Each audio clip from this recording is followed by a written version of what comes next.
शहर में अतिक्रमण पर चला नगर परिषद का बुलडोजर। अपनी योजना से कलेक्ट्रेट तक चलेगा अभियान। चूरू नगर परिषद के द्वारा शहर में अतिक्रमण हटाओ अभियान शुरू किया गया है। इस अभियान के पहले दिन नगर परिषद के द्वारा स्थायी और अस्थायी अतिक्रमण हटाए गए। जेसीबी की सहायता से पक्के निर्माण कार्य भी ध्वस्त किए गए। यह अतिक्रमण अभियान अपनी योजना कार्यालय से लेकर कलेक्ट्रेट तक चलाया जाएगा। अभियान के पहले दिन नगर परिषद आयुक्त अभिलाषा सिंह नगर परिषद के कर्मचारियों के साथ अपनी योजना के पास पहुंची, जहां परिषद के अधिकारी कर्मचारी और भारी संख्या में खड़े पुलिस जाब्ते को देखकर कई लोगों ने खुद के स्तर पर अतिक्रमण हटाना शुरू कर दिया। इस मार्ग पर कुछ लोगों द्वारा अवैध निर्माण कर अतिक्रमण किया गया था, जिसे जेसीबी की सहायता से तोड़ दिया गया। अतिक्रमण हटाओ अभियान के दौरान नगर परिषद कार्मिकों के साथ भारी पुलिस जाब्ता भी मौजूद रहा। नगर परिषद आयुक्त अभिलाषा सिंह ने बताया कि जिला कलेक्टर पुष्पा सत्यानी के निर्देश पर यह अभियान चलाया गया है।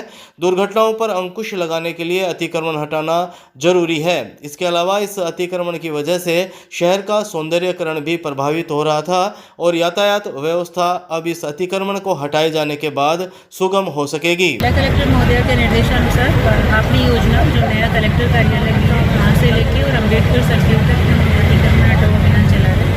और आज लोगों का सहयोग भी काफ़ी देखने को मिला है कि लोग खुद से भी हटा रहे हैं। जो लोग रिजिड है उनको हम अपनी टीम के हिसाब से बलपूर्वक हटा रहे हैं और इस रास्ते को सुगम करवाया जा रहा है। इससे आमजन को काफ़ी राहत मिल रही है। ये पक्के ये अपनी योजना से शुरू किया गया अतिक्रमण हटाना, और अभी ये पंखा सर्किल होते हुए अम्बेडकर सर्किल तक जाएगा वन वे, उसके बाद दूसरी रोड के ऊपर होगा।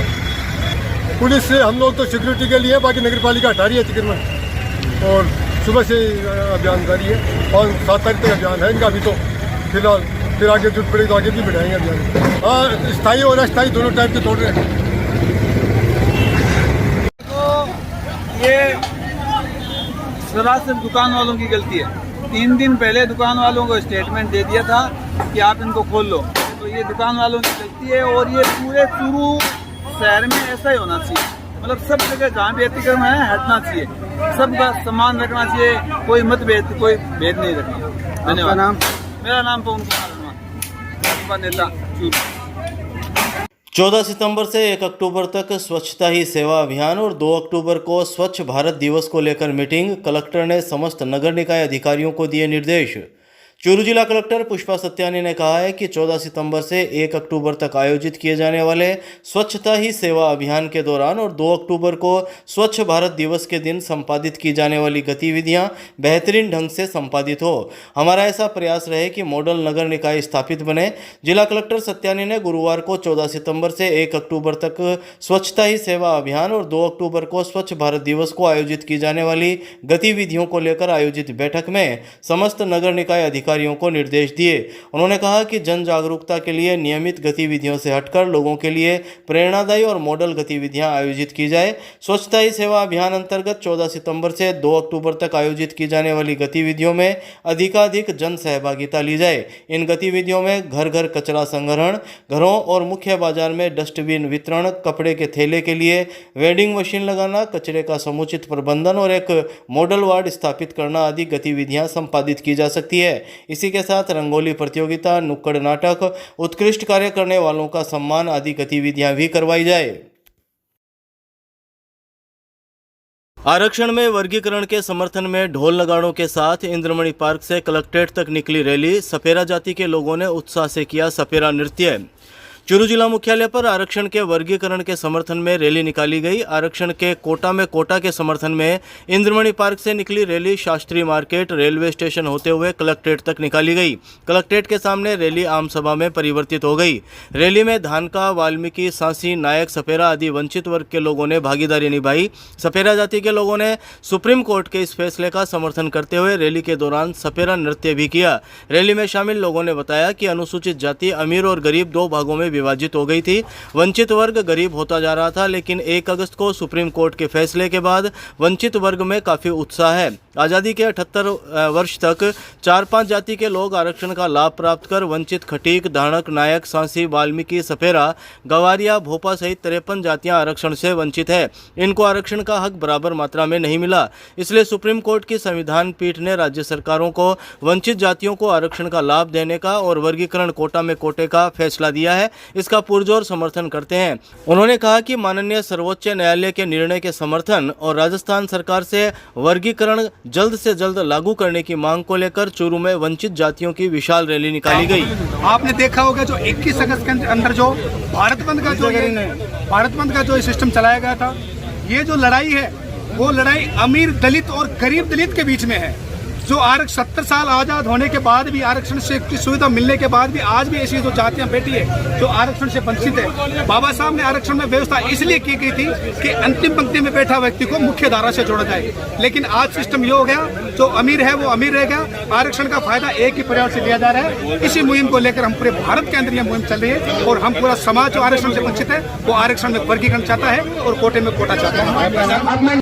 सुप्रीम कोर्ट ने कहा है कि जो बाबा साहब ने जो आरक्षण दिया है उसकी आत्मा ये है कि सभी वर्गों को आरक्षण का फायदा मिले।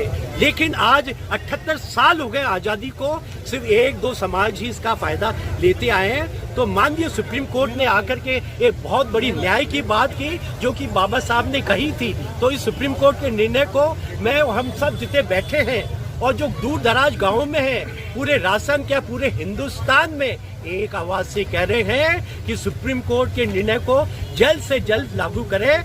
जय हिंद, जय हिंद, जय भारत। इससे अमीर हो गए, उनको हमारी फिक्र नहीं। उन्होंने हमारे से एक राय ले लेते कि हम भारत बंद करें, उन्होंने हमारे पीठ में खंजर घोंपने का काम किया कि हम वंचित वर्ग के भाई थे उनके, वो हमारे से राय भी ले सकते थे कि हम भारत बंद करेंगे। ऐसी क्या नौबत आ गई थी कि भारत बंद करने की? देश का अर्थव्यवस्था तंत्र खराब करने का प्रयास किया इन लोगों ने। आज देश का मान सम्मान को ठेस पहुंचाने का प्रयास किया उन लोगों ने।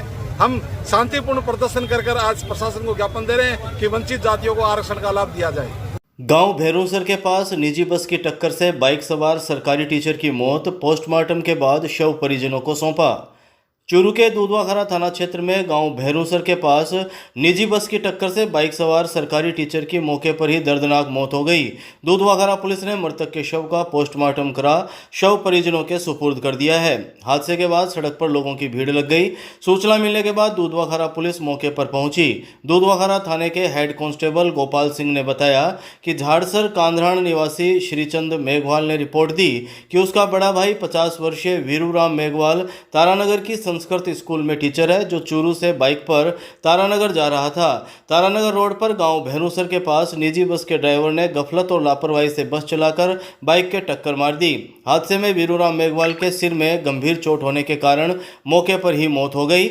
मौके पर पहुंची पुलिस ने बस को जब्त कर लिया। पुलिस ने शव को दूधवाखरा पीएचसी में रखवाया, जहां पोस्टमार्टम के बाद शव परिजनों को सौंप दिया गया। पुलिस ने बस ड्राइवर के खिलाफ मुकदमा दर्ज कर जाँच शुरू कर दी है। वीरूराम मेघवाल जो सरकारी स्कूल में अध्यापक था, उम्र उसकी 22 साल थी। वो चूरू से तारानगर जा रहा था। भैरूसर के पास सामने से बस आ रही थी। गाय को बचाने के लिए बस में बाइक की टक्कर लगने से वीरूराम की मौके पर ही मौत हो गई। उसको सरकारी अस्पताल दूधवाखरा ले जाकर मोर्चरी रूम में रखा है, जिसका आज पोस्टमार्टम होगा। वार्ड संख्या 36 में मंदिर की सीढ़ियों से गिरकर 30 वर्षीय महिला हुई हादसे का शिकार, कोतवाली पुलिस ने करवाया पीएम। चूरू शहर के कोतवाली क्षेत्र के वार्ड संख्या 36 में मंदिर में फेरी लगाने गई 30 वर्षीय विवाहिता की मंदिर की सीढ़ियों में गिरने से मौत हो गई। हादसे के बाद परिवार के लोगों ने विवाहिता को निजी वाहन से अस्पताल के इमरजेंसी वार्ड पहुंचाया, जहां मौजूद डॉक्टरों ने उसे मृत घोषित कर दिया। घटना की सूचना मिलने पर कोतवाली थाना के एएसआई सुरेश कुमार अस्पताल पहुंचे, जहां उन्होंने परिजनों से घटना की जानकारी ली। पुलिस को वार्ड संख्या 36 निवासी नरेंद्र प्रजापति ने रिपोर्ट दी कि उसकी 30 वर्षीय भाभी पूनम मंदिर गई थी, जहाँ मंदिर में फेरी लगाते समय चक्कर आने से सीढ़ियों से गिर गई, जिससे उसके शरीर पर गंभीर चोटें आई। उसको अस्पताल के इमरजेंसी वार्ड लेकर पहुंचे, जहां मौजूद डॉक्टर और नर्सिंग स्टाफ ने उसे मृत घोषित कर दिया।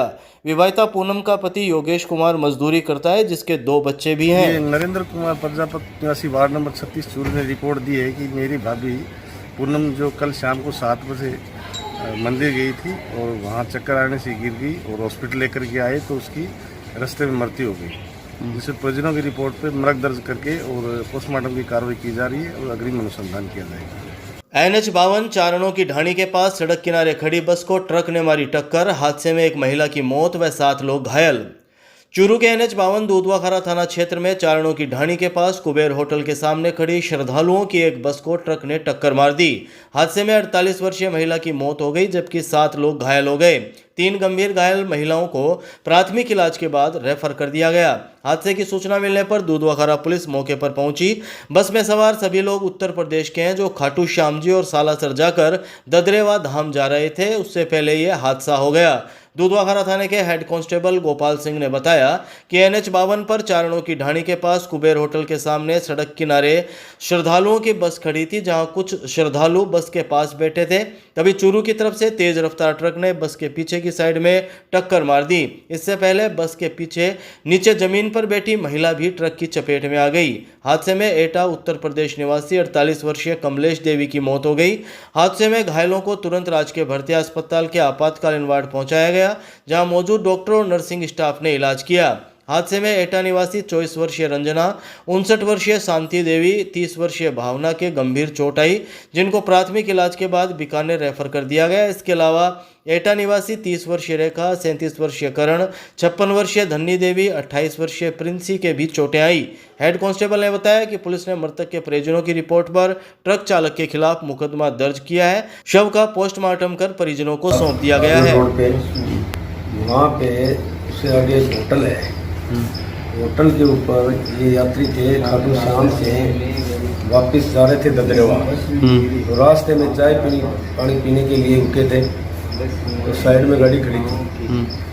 पीछे से एक ट्रक चालक पंजाब नंबर का PB नंबर का ट्रक था, उसने पीछे से टक्कर मारी, जिससे एक कमलेश कुमारी पत्नी प्रमोद कुमार यादव उम्र 48 साल आरो मेहती जिला एटा UP के रहने वाले हैं, जिसकी DBH हॉस्पिटल में लाकर इलाज के लिए लाए थे। उसी दौरान इलाज के दौरान उसकी मृत्यु हो गई।